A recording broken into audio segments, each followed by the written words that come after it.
주도주 완전 정복 19강. 주도주는 언제 다시 상승을 시작하는가? 주도주가 강하게 상승한 뒤 조정을 받기 시작했습니다. 주가는 며칠 동안 하락합니다. 거래량도 줄어듭니다. 투자자들의 관심도 조금씩 식어가는 것처럼 보입니다. 그러면 투자자는 궁금해집니다. 이 조정은 언제 끝날까? 주도주는 언제 다시 움직일까? 다시 상승하기 전에 우리가 미리 확인할 수 있는 신호는 없을까? 주도주의 바닥을 정확하게 맞히는 것은 어렵습니다.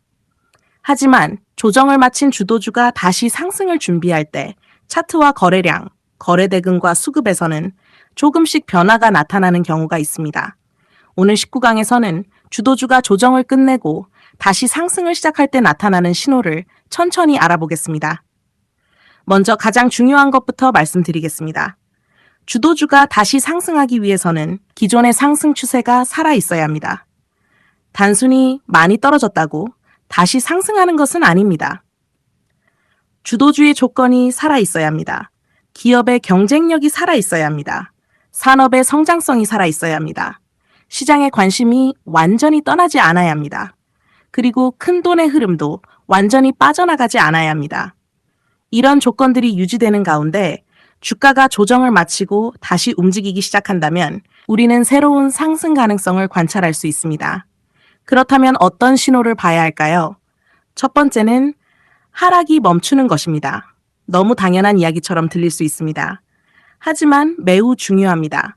주도주가 조정을 받을 때 처음에는 고점과 저점이 계속 낮아질 수 있습니다. 오늘보다 내일이 더 낮습니다. 반등하는 것처럼 보이다가 다시 밀립니다. 이런 흐름에서는 아직 매도 압력이 남아있을 수 있습니다. 그런데 어느 순간부터 주가가 더 이상 크게 밀리지 않습니다. 저점을 지키기 시작합니다. 시장이 하락해도 이전 저점을 깨지 않습니다. 매도 물량이 나와도 누군가 계속 받아냅니다. 이것은 매도와 매수의 힘이 조금씩 바뀌고 있다는 신호일 수 있습니다. 주도주의 재상승은 대부분 하락이 멈추는 것에서 시작합니다. 두 번째는 저점이 높아지는지 봐야 합니다. 주가가 조정을 받았습니다. 첫 번째 저점을 만들었습니다. 그리고 반등했습니다. 다시 조정을 받습니다. 그런데 이번에는 이전 저점까지 내려가지 않습니다. 조금 더 높은 가격에서 매수세가 들어옵니다. 이것을 반복하면서 저점이 조금씩 높아집니다. 이런 움직임은 매수하려는 투자자들이 점점 더 높은 가격에서도 들어오기 시작했다는 의미일 수 있습니다. 쉽게 말하면 기다리는 매수자가 많아지고 있다는 것입니다. 강한 주도주에서는 이런 변화가 나타난 뒤 다시 상승 추세로 연결되는 경우가 있습니다. 세 번째는 거래량의 변화입니다. 조정 기간에는 거래량이 감소하는 것이 일반적으로 긍정적인 모습일 수 있다고 배웠습니다. 그런데 재상승을 시작하려면 다시 돈이 들어와야 합니다. 주가가 움직이기 시작하면서 거래량이 증가합니다. 거래대금도 함께 증가합니다. 중요한 가격을 돌파할 때 평소보다 강한 거래량이 나타납니다. 이것은 새로운 매수세가 들어오고 있다는 신호일 수 있습니다. 여기서 중요한 것은 단순히 거래량이 많다는 것이 아닙니다. 주가가 상승할 때 거래량이 증가하는가? 이것을 봐야 합니다. 상승하는 날에는 거래량이 증가하고 조정하는 날에는 거래량이 감소한다면 매수의 힘이 상대적으로 강하다고 볼 수 있습니다. 반대로 상승할 때는 거래량이 약하고 하락할 때마다 거래량이 크게 증가한다면 아직 매도 압력이 강할 수 있습니다. 네 번째는 거래대금이 다시 증가하는가입니다. 주도주의 핵심은 결국 돈입니다. 좋은 기업이라고 해서 모두 주도주가 되는 것은 아닙니다. 좋은 산업이라고 해서 모든 종목이 시장을 이끄는 것도 아닙니다. 실제로 시장에 큰 돈이 들어와야 합니다. 조정을 받는 동안 거래대금 순위에서 밀려났던 주도주가 어느 순간 다시 거래대금 상위권으로 올라오기 시작합니다. 시장에 관심이 돌아옵니다. 투자자들이 다시 주목합니다. 외국인과 기관의 주문도 증가합니다. 이런 변화가 나타난다면 시장 자금이 다시 돌아오고 있는지 관찰할 필요가 있습니다. 주도주는 돈이 떠나면 힘을 잃습니다. 반대로 큰 돈이 다시 들어오기 시작하면 움직임도 달라질 수 있습니다. 다섯 번째는 외국인과 기관의 수급 변화입니다. 조정 기간 동안 외국인과 기관이 일부 매도했다고 생각해 보겠습니다. 그런데 주가가 중요한 지지선에 도달한 이후 수급이 달라집니다. 외국인이 다시 매수하기 시작합니다. 하루만 사는 것이 아닙니다. 며칠 동안 매수가 이어집니다. 기관도 조금씩 들어오기 시작합니다. 그리고 주가가 상승합니다. 이런 흐름이 나타난다면 큰 자금이 다시 주도주에 관심을 보이는지 살펴봐야 합니다. 하지만 여기서도 하루의 수급만 보고 판단해서는 안 됩니다. 오늘 외국인이 샀으니까 내일 무조건 오른다. 이런 공식은 없습니다. 중요한 것은 수급의 방향과 지속성입니다. 계속 팔던 외국인이 매수로 전환했는가, 그 매수가 며칠 동안 이어지는가, 기관도 함께 들어오는가, 그리고 그 수급이 실제 주가의 강한 움직임으로 연결되는가, 이것을 함께 봐야 합니다. 여섯 번째는 단기 박스권을 돌파하는가입니다. 주도주는 조정을 받으면서 작은 박스권을 만들기도 합니다. 위로 올라가면 매도 물량이 나오고 아래로 내려가면 매수세가 들어옵니다. 주가가 일정한 범위 안에서 움직입니다. 이 과정에서 매도 물량이 조금씩 소화됩니다. 그리고 어느 순간 강한 거래량과 거래대금을 동반하며 박스권 상단을 돌파합니다. 이것은 주도주가 다시 상승을 시작할 때 나타날 수 있는 중요한 신호입니다. 특히 돌파 이후 가격을 다시 박스권 안으로 반납하지 않고 돌파한 가격을 지켜낸다면 더욱 의미 있게 관찰할 수 있습니다. 하지만 기억해야 합니다. 거래량 없는 돌파, 거래대금 없는 돌파, 돌파하자마자 다시 무너지는 움직임. 이런 경우는 가짜 돌파일 가능성도 생각해야 합니다. 진짜 강한 돌파는 돈의 힘이 함께 들어오는 경우가 많습니다. 일곱 번째는 시장이 흔들릴 때 강해지는가입니다. 주도주의 재상승 신호는 시장과 비교하면 더 잘 보일 수 있습니다. 코스피나 코스닥이 약합니다. 대부분의 종목이 하락합니다. 그런데 조정을 받던 주도주가 더 이상 떨어지지 않습니다. 오히려 보합을 유지하거나 상승하기 시작합니다. 이런 움직임은 상대적인 힘이 다시 강해지고 있다는 신호일 수 있습니다. 그리고 시장이 반등하는 날 가장 먼저 강하게 올라갑니다. 이전 고점을 향해 빠르게 움직입니다. 이런 모습을 보인다면 주도주의 힘이 다시 살아나고 있는지 관찰할 필요가 있습니다. 여덟 번째는 대장주가 가장 먼저 움직이는가입니다. 주도 섹터 전체가 조정을 받은 뒤 다시 상승이 시작될 때 모든 종목이 동시에 움직이는 것은 아닙니다. 대장주가 먼저 움직이는 경우가 많습니다. 거래대금이 대장주에 먼저 몰립니다. 대장주가 먼저 박스권을 돌파합니다. 대장주가 먼저 이전 고점에 도전합니다. 그리고 대장주가 신고가를 만들기 시작하면 이등주와 후발주가 뒤따라 움직이기도 합니다. 그래서 주도 섹터의 재상승을 확인하려면 가장 먼저 대장주를 봐야 합니다. 대장주가 움직이지 않는데 후발주 몇 종목만 급등한다면 그것이 진짜 주도 섹터의 재상승인지 신중하게 봐야 합니다. 주도주는 시장의 선두에 서는 종목입니다. 쉬어갈 때는 함께 쉬더라도 다시 달릴 때는 대장주가 먼저 출발하는 경우가 많습니다. 아홉 번째는 이전 고점을 다시 돌파하는가입니다. 주도주가 조정을 끝내고 다시 상승하기 시작했습니다. 하지만 마지막 관문이 남아 있습니다. 바로 이전 고점입니다. 이전 고점에는 많은 투자자의 기억이 남아 있습니다. 고점에서 매수했던 투자자들은 주가가 다시 올라오면 팔고 싶어질 수 있습니다. 그래서 이전 고점 부근에서는 매도 물량이 나올 수 있습니다. 그런데 주도주가 강한 거래량과 거래대금을 동반하며 이전 고점을 돌파합니다. 그리고 신고가를 만들어갑니다. 이것은 주도주의 힘을 확인할 수 있는 매우 중요한 순간입니다. 신고가에는 위에 쌓여있는 매물 부담이 상대적으로 적습니다. 그래서 강한 주도주는 신고가 이후 새로운 가격 영역을 만들어가기도 합니다. 하지만 여기서도 단순히 신고가라는 이유만으로 판단해서는 안 됩니다. 거래대금이 함께 증가하는가, 외국인과 기관의 수급이 들어오는가, 산업의 성장성이 유지되는가, 기업의 실적이 뒷받침되는가, 이것을 함께 봐야 합니다. 이제 주도주가 다시 상승하는 과정을 한번 연결해 보겠습니다. 주도주가 강하게 상승합니다. 그리고 조정을 받습니다. 조정하면서 거래량이 줄어듭니다. 중요한 지지선을 지켜냅니다. 더 이상 저점이 낮아지지 않습니다. 조금씩 저점이 높아집니다. 외국인과 기관의 수급이 돌아옵니다. 거래대금이 다시 증가합니다. 대장주가 먼저 움직입니다. 단기 박스권을 돌파합니다. 그리고 이전 고점을 향해 올라갑니다. 마지막으로 강한 거래대금과 함께 신고가를 돌파합니다. 이런 흐름이 나타난다면 주도주가 새로운 상승 구간에 들어가는지 관찰할 수 있습니다. 물론 모든 주도주가 정확히 이런 순서로 움직이는 것은 아닙니다. 주식시장에는 완벽한 공식이 없습니다. 그래서 우리는 하나의 신호만 보지 않습니다. 여러 신호가 동시에 나타나는지를 봅니다. 차트만 보지 않습니다. 거래량을 봅니다. 거래 대금을 봅니다.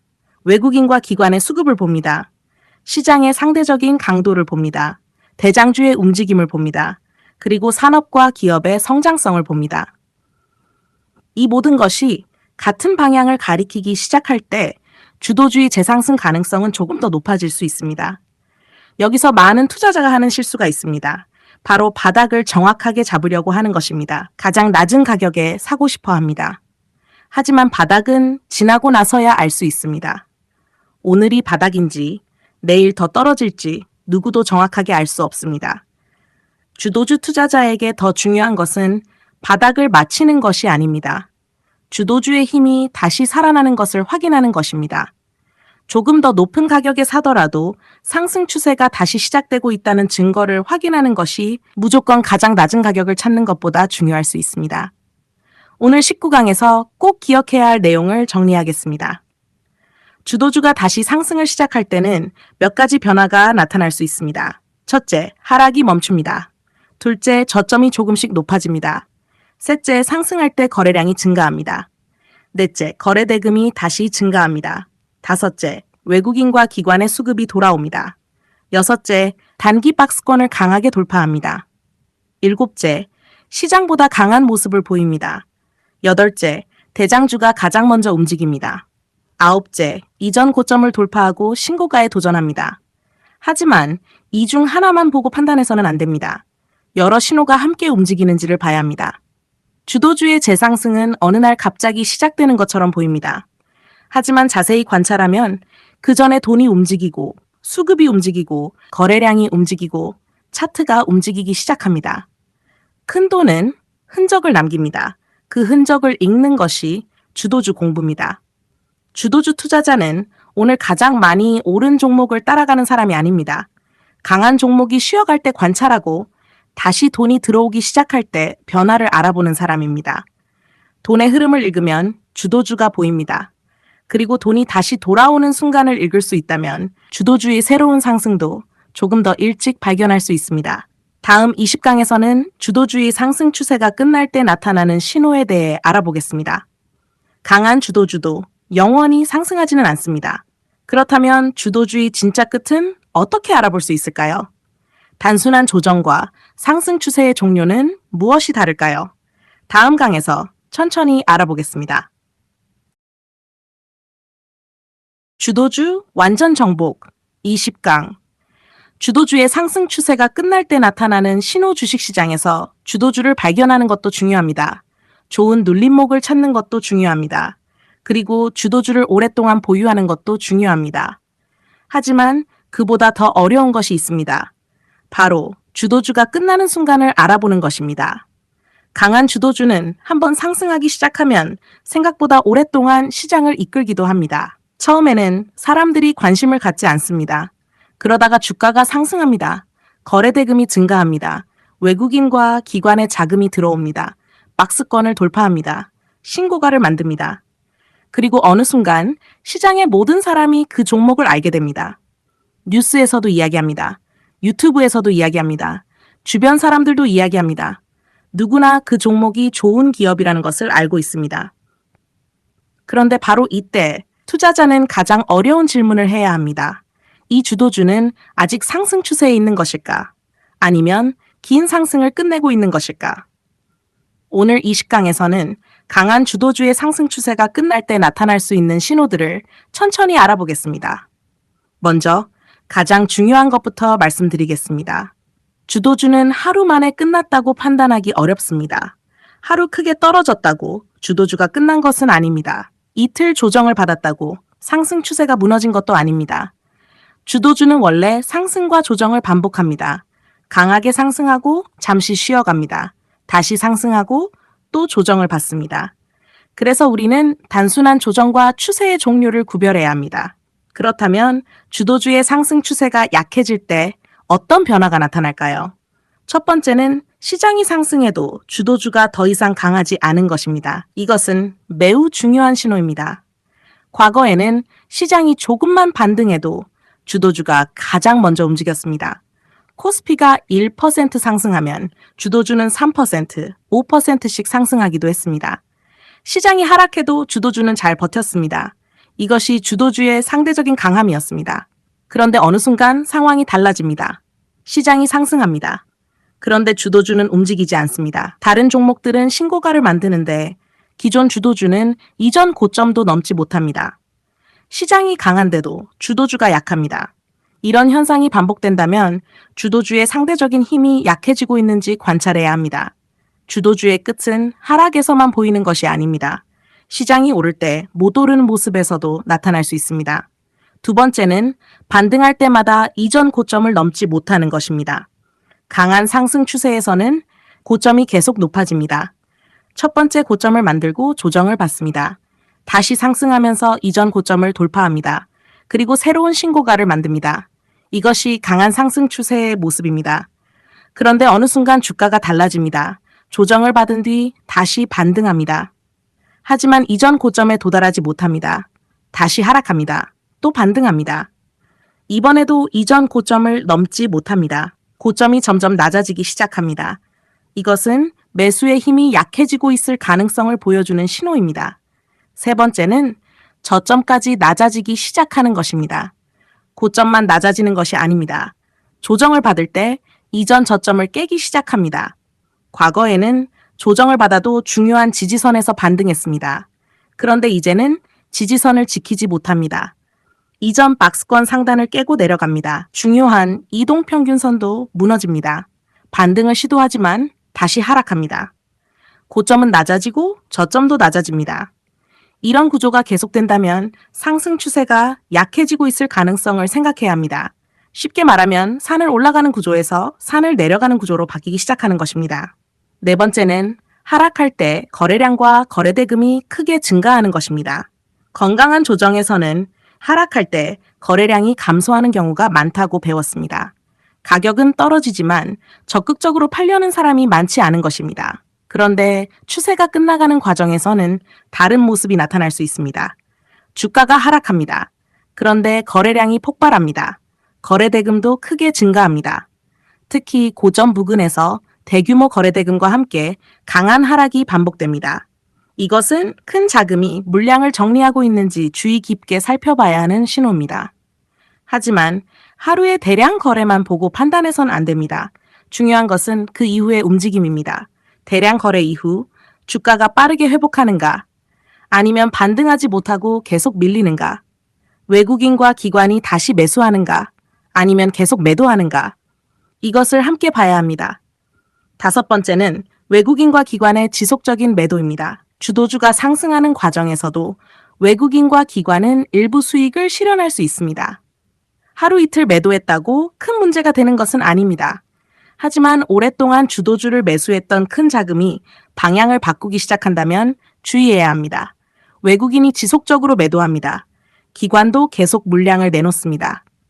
주가가 반등해도 다시 매도가 나옵니다. 그리고 이런 매도가 몇 주 동안 누적됩니다.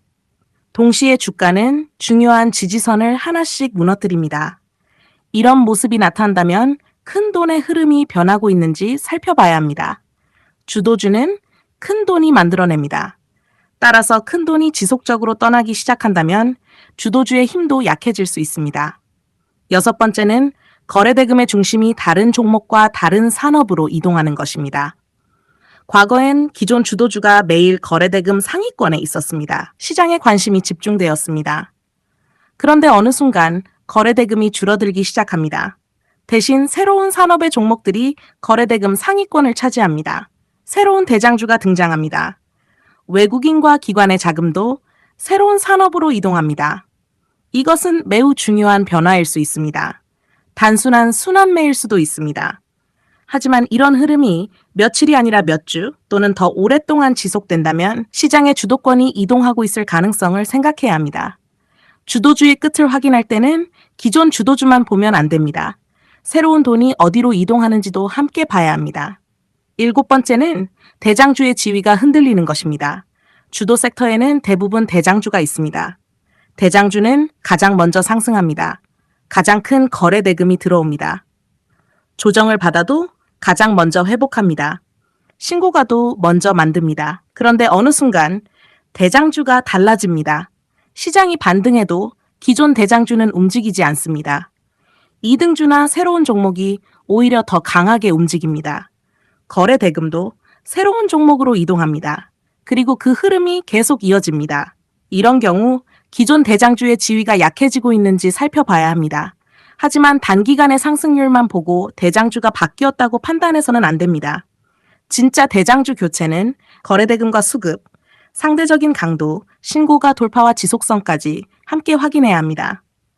8번째는 기업의 실적 전망이 꺾이는 것입니다. 주가는 미래를 반영합니다. 주도주가 오랫동안 상승한 이유가 기업의 실적 성장 때문이었다면 실적 성장의 속도가 둔화되는 순간을 주의해야 합니다. 매출 성장률이 낮아집니다. 영업이익 증가 속도가 둔화됩니다. 시장이 기대했던 실적에 미치지 못합니다. 향후 전망도 낮아집니다. 이런 변화가 나타나면 주가는 실적보다 먼저 반응할 수 있습니다. 특히 주도주는 미래에 대한 높은 기대를 받고 있기 때문에 성장 속도가 조금만 둔화되어도 주가의 변동성이 커질 수 있습니다. 그래서 주도주 투자자는 현재 실적만 보지 않습니다. 앞으로의 실적 방향을 봐야 합니다. 9번째는 산업의 성장 논리가 흔들리는 것입니다. 이것은 매우 중요합니다. 기업 하나의 문제가 아니라 산업 전체의 변화입니다. 수요가 줄어들기 시작합니다. 공급 과잉이 발생합니다. 제품 가격이 하락합니다. 경쟁이 심해집니다. 새로운 기술이 기존 기술을 대체하기 시작합니다. 정부 정책이 바뀝니다. 이런 변화로 산업의 장기 성장 논리가 약해질 수 있습니다. 주도주는 강한 산업에서 탄생하는 경우가 많습니다. 따라서 산업의 큰 흐름이 끝나기 시작한다면 주도주 역시 영향을 받을 수 있습니다. 10번째는 좋은 뉴스에도 주가가 오르지 않는 것입니다. 이것은 투자자들이 꼭 기억해야 할 신호입니다. 주도주의 상승 초반에는 작은 좋은 뉴스에도 주가가 크게 반응합니다.